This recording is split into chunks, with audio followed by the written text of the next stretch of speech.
السلام علیکم ورحمۃ اللہ وبرکاتہ۔ قال اللہ تبارک و تعالی بعد اعوذ باللہ السمیع العلیم من الشیطان الرجیم ولا تکونوا کالذین خرجوا من دیارہم بطرا ورئاء الناس ویصدون عن سبیل اللہ واللہ بما یعملون محیط۔ معزز خواتین و حضرات، اللہ رب العزت کی توفیق اور اس ذات بابرکات کے فضل و کرم سے آج ہفتہ کا دن ہے 9 ربیع الثانی 1441 ہجری، 7 دسمبر 2019 عیسوی، اور ہمارے سبق کا موضوع اللہ ملک العلم رب الجلال والاکرام کی مقدس کتاب قرآن مجید 10واں پارہ سورۃ الانفال 47ویں آیت مبارکہ۔ غزوہ بدر کا تذکرہ چل رہا ہے۔ اللہ رب العزت نے پچھلی آیات مبارکات میں مسلمانوں کو کچھ احکامات دیے اور یہاں پر ایک چیز سے منع فرمایا فلا تکونوا، اور نہ ہو جاؤ کالذین، ان لوگوں کی طرح خرجوا جو نکلے من دیارہم اپنے گھروں سے، بطرا لوگوں کو دکھانے کے لیے، ورئاء الناس فخر کرتے ہوئے، اتراتے ہوئے، ویصدون اور روکنے کے لیے عن سبیل اللہ، اللہ کی راہ سے، واللہ اور اللہ تعالی بما یعملون جو یہ عمل کرتے ہیں محیط، ان کو گھیرے میں لینے والے ہیں۔ بامحاورہ ترجمہ سنیے گا۔ اور ان لوگوں کی طرح نہ ہو جانا جو اپنے گھروں سے اتراتے ہوئے اور لوگوں کو دکھانے کے لیے نکلے، لوگوں کو اللہ کی راہ سے روکتے ہیں، اور جو یہ عمل کرتے ہیں اللہ تعالی ان کے اس عمل کی وجہ سے ان کو گھیرنے والے ہیں۔ امام ابن کثیر رحمۃ اللہ علیہ نے اس آیت مبارکہ کی تفسیر بیان کرتے ہوئے ارشاد فرمایا ہے کہ رب کائنات نے یہاں مسلمانوں کو سب سے پہلے جس چیز کا حکم دیا جہاد و قتال کے دوران وہ ہے اخلاص، اور دوسری چیز مشرکین کی مشابہت، اس سے منع فرمایا۔ بطرن کا معنی حق کو جھٹلاتے ہوئے، رئاء الناس کا معنی فخر کرتے ہوئے، تکبر کرتے ہوئے۔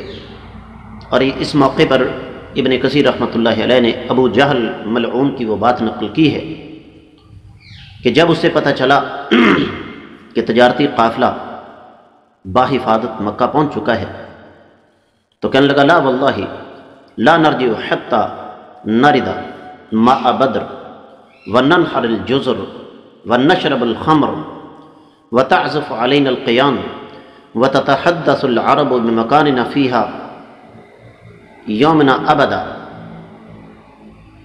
کہ اللہ کی قسم ہم واپس نہیں پلٹیں گے یہاں تک کہ ہم بدر کے پانیوں پر جا کر بیٹھیں گے، اونٹ ذبح کریں گے، شراب پئیں گے، اور گیت گانے والیاں ہماری فتح کے ترانے گائیں گی، اور تمام عربوں کو ہمارا پتہ چلے گا کہ ہم چیز کیا ہے۔ لیکن معاملہ اس کے برعکس ہو گیا، معاملہ بالکل اس کے الٹ ہوا، اور جو ہوا وہ ہمیں بھی معلوم ہے کہ رب کائنات نے ان مٹھی بھر مجاہدین کے ہاتھوں کس طرح اس کو شکست فاش دی۔ اس لیے فرمایا واللہ بما یعملون محیط، کہ لوگوں کی نیت، لوگوں کا ارادہ کیا ہوتا ہے رب کائنات کو اچھی طرح پتہ ہے۔ سیدنا عبداللہ بن عباس رضی اللہ تعالیٰ عنہ، امام مجاہد، امام قتادہ، امام ضحاک اور امام سدی وغیرہ اس آیت مبارکہ کے بارے میں ارشاد فرماتے ہیں کہ یہ مشرکین تھے جو مکہ سے فخر کرتے ہوئے نکلے تھے بدر والے دن،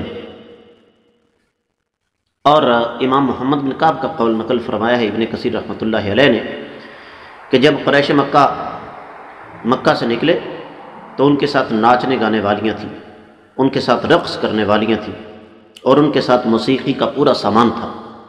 تو رب کائنات نے اس موقع پر یہ آیت مبارکہ نازل فرما دی۔ دیگر کتب تفسیر کا جائزہ لیا جائے تو اہل علم یہ فرماتے ہیں کہ رب کائنات نے سب سے پہلے یہاں مسلمانوں کو ان کی اصلیت یاد دلائی ہے، جس طرح کہ اقبال نے کہا خاص ہے ترکیب میں قوم رسول ہاشمی، مسلمان اس وقت تک کامیاب نہیں ہو سکتے جب تک اپنی انفرادیت کو قائم نہیں رکھتے۔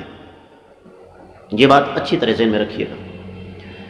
جب مسلمان کفار کی نقالی کرنا شروع کر دیں، شکل و صورت میں، لباس میں، وضاقتہ میں، عقیدے، عبادات، معاملات، اخلاقیات میں، تہذیب، تمدن، ثقافت، کلچر میں، عادات میں، تو سمجھ لیجئے کہ مسلمان کا زوال شروع ہو گیا۔ تو اس لیے فرمایا کہ بنیادی طور پر مسلمان کا بھروسہ اللہ تعالیٰ کی ذات پر ہوتا ہے۔ تو کافر جب نکلے، میں یہاں آپ کو یاد دلانا چاہوں گا ماضی قریب کا ایک چھوٹا سا منظر، کہ جب روسی فوجیں افغانستان میں داخل ہوئیں تو ان کا ہدف دنیا کی بہترین اور قیمتی بندرگاہ کراچی تھا۔ تو جس طرح مکہ والے بڑے غرور کے ساتھ، بڑے تکبر کے ساتھ، بڑے فخر کے ساتھ نکلے تھے، تو دریائے آمو جب پار کر رہی تھی روسی فوج، تو اس وقت روسی فوج کے کمانڈر نے کہا تھا کہ آج ہم نے مسلمانوں کے رب کو آسمانوں سے نکال دیا۔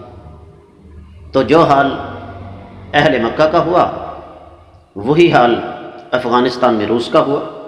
پھر اس کے بعد تاریخ نے بڑے مختصر عرصے کے بعد اپنے آپ کو دہرایا۔ دنیا کے 48 ملک اکٹھے ہو کر اس ملک پاکستان کو تباہ کرنے کے لیے افغانستان پر جھپٹ پڑے، لیکن وطن عزیز پاکستان کے محافظ ادارے، پاکستان کے تھنک ٹینک، عالی دماغ، ایجنسیوں کے ہمارے جو قابل فخر سپوت ہیں، انہوں نے سلو پوائزنگ کے ذریعے آہستہ آہستہ زہریلے انجیکشن لگا کے سب کو بھاگنے پر مجبور کر دیا۔ تو مسلمان جو ہے نا، وہ کوئی بھی زندگی کا مقابلہ، جو زندگی کی کسی بھی مشکل کا مقابلہ غرور، تکبر اور فخر کے ساتھ نہیں کرتا۔ یہ کافروں کا کام ہے۔ اور اس موقع پر میں یہ ضرور آپ کو بتانا چاہوں گا کہ ہمارے ہاں یہ بہت بڑا عذاب ہے کہ ہم جب بیٹے کی شادی کرنے کے لیے جاتے ہیں تو یوں لگتا ہے کہ جیسے لڑکی لینے نہیں جا رہے بلکہ لڑکی کو فتح کرنے جا رہے ہیں۔ تو اس سے یہ بھی پتہ چلتا ہے کہ یہ کافروں کا طریقہ کار ہے۔